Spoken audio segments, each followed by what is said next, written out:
Grover and Grover history की किताब है, उसका एक छोटा सा किस्सा बयान कर दूं मैं आपसे। उसमें लिखते हैं कि जब शहीद भगत सिंह को अदालत में पेश किया गया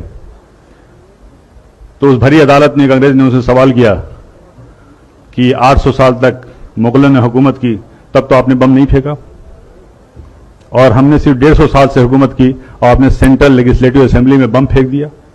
उसका बहुत अच्छा जवाब भगत सिंह ने दिया था कि देखिए, मुगलों ने जो हम पर राज किया है वो हमारे दिलों पर राज किया है, और उन्होंने इस मुल्क को सोने की चिड़िया बना दिया है, और इस सोने की चिड़िया की चमक से आप 7 समुंदर दूर से यहां तक आए हैं, और यहां पे आने के बाद अगर आपकी हुकूमत को अगर एक लफ्ज में, एक लाइन में कहा जाए तो वो ये है कि आपकी हुकूमत एक स्पंज की तरह है जो गंगा के किनारे हीरो और जवाहरात को चूस करके इंग्लैंड में जाकर के टेम्स नदी के किनारे निचोड़ती है, और वो इंग्लैंड मालामाल हो जाता है, और उस दौलत के मालामाल होने के बाद उससे आप अपनी तरक्की करते हैं। मुगलों ने, पठानों ने यहां नहीं किया, इन्होंने यहां की चीजों को यहीं पे खर्च किया, यहीं पे इमारत बनवाई और यहीं की धूल में अपने आप को मिटा दिया। यह था भगत सिंह का जवाब। की छुपी नहीं है कि मुसलमानों का जो किरदार रहा है, जो कुर्बानियां रही इस मुल्क की तरक्की में, इस मुल्क की आजादी में, वो लासानी रहा है, बेमिसाल रहा है। और अगर देखा जाए तो ये मुल्क जो है, अगर आप तारीख में देखें तो हिंदुस्तान जो हमारा मुल्क है, मुत्तहिद मुल्क नहीं था। बेशुमार राजा रजवाड़े थे, रियासतें थीं, उस पर हुकूमत करते थे उन पर। लेकिन जब मुसलमान यहां पे आए हुकूमत के लिए, सबसे पहला जो काम उन्होंने किया था वो ये किया था कि इस मुल्क को एक किया था, वो बंगाल से लेकर अफगानिस्तान तक, और इस मुल्क को मुत्तहिद किया था। ये हमारी खूबियां थी। अगर जंगी निज़ाम की बात करें, जो हम वार स्ट्रेटजी की बात करते हैं, सबसे पहली तो इस मुल्क हिंदुस्तान में ज़हीरुद्दीन बाबर लाए थे। पहला जो रॉकेट था वो शेर मैसूर टीपू सुल्तान ने बनाया था, और ये तारीख में दर्ज है। बल्कि जो विलियम कॉन्ग्रेव था, जो कि एक्सपर्ट था इसका, वो अपनी किताब में लिखता है ये कि उनकी शहादत के बाद 1799 में जब शहीद हुए शेर मैसूर टीपू सुल्तान, तो उसको उन्होंने 1801 में जब्त करके वो इंग्लैंड ले गए, और 1801 से लेकर के 1805 तक उस पर तहकीक करते रहे, रिसर्च करते रहे, समझ नहीं पाए कि इसका सिस्टम क्या है, इसकी डिजाइन क्या है। तो उन्होंने एक किताब वहां से भेजी थी, और उस किताब का नाम था फतहुल मुजाहिदीन, और वो किताब आज भी पेरिस के म्यूजियम में रखी हुई है। और उस किताब को लिखने वाले टीपू सुल्तान थे, जिसमें डिटेल डिस्क्रिप्शन था कि ये जो रॉकेट है इसको कैसे इस्तेमाल किया जाए।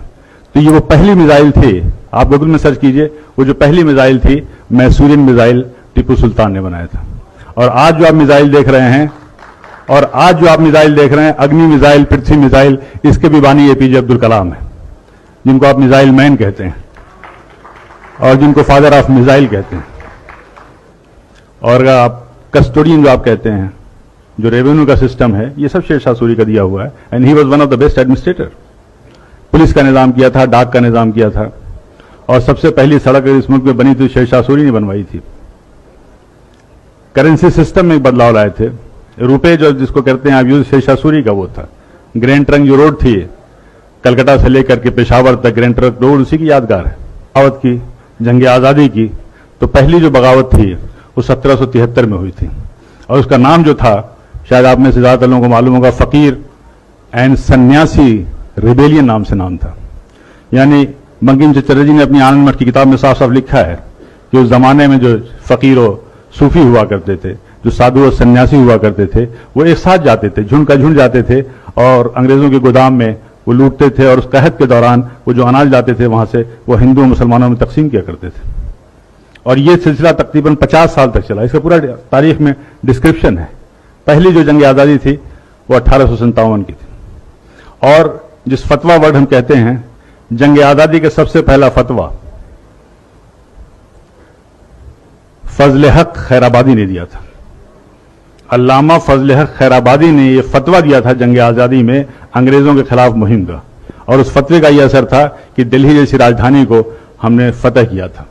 लेकिन उसके बाद से ये तारीख में लिखा हुआ है कि लेफ्टिनेंट जनरल हडसन लिखते हैं कि जब हमने दोबारा बड़ी मेहनत और मशक्कत से दिल्ली को फतह किया, तो उस वक्त इंग्लैंड से एक खत आया था, एक टेलीग्राम आया था, उसमें साफ साफ लिखा हुआ था कि देखो ये जंग आज़ादी जो है 1857 की, ये जंग आज़ादी दरअसल उलमाए कराम की जंग आज़ादी है। और उन उलमाए कराम के लिए बड़े फख्र से वो लिखता है कि हमने न जाने सैकड़ों उलमाए कराम को बगैर किसी मुकदमा चलाए हुए फांसी दे दिया। और ये कोटेड है, तारीख के फिगर्स में बता रहा हूं कि उस जमाने में जिन 51,200 लोगों को फांसी दी गई थी, उसमें से तकरीबन 27,000 से ज्यादा उलमाए कराम थे जिनको फांसी दी गई थी। वीर सावरकर ने अपनी किताब में जॉन मैकलसन का हवाला देते हुए कहा था कि 1857 की जंग आज़ादी में अगर सबसे ज़्यादा किसी का नुकसान हुआ तो मुगल की जो आखिरी रोशनी थी, आखिरी बादशाह थे बहादुर शाह जफर का हुआ। और उन्होंने उसका जॉन मैकलसन का हवाला देते हुए लिखा है कि एक बार उनको नाश्ते पे जब उनसे इसरार किया गया तो बहादुर शाह जफर ने कहा था कि मुझे ख्वाहिश नहीं है। उसके बाद से वो लिखता है कि हम लोगों ने उनकी आंख में जहरीले ऑइंटमेंट लगाना शुरू कर दिए ताकि उनकी बीनाई चली जाए। और उन्हें इस बात का इल्म था कि इस्लामी कानून में, इस्लामी शरीयत में कोई नाबीना अंधा शख्स कहीं का हुक्मरान नहीं हो सकता। और फिर वो दिन भी आया जब उनसे उनकी मर्जी के खिलाफ नाश्ते में उनके प्लेट पे लाल मखमल से ढके हुए 3 सर लाए गए थे, जिनमें 2 सर उनके बेटों के थे और 1 सर उनके पोते का था। ये थी कुर्बानियां। क्या जुल्म सितम के बाद भी मुसलमानों के लिए कहना पड़ेगा कि जंग आज़ादी में शरीक थे या नहीं? क्या अब भी इस उन्वान की जरूरत है? अब भी इस प्रोग्राम की जरूरत है? क्या चांद सितारों की मौजूदगी के लिए बहस होगी? कतई नहीं।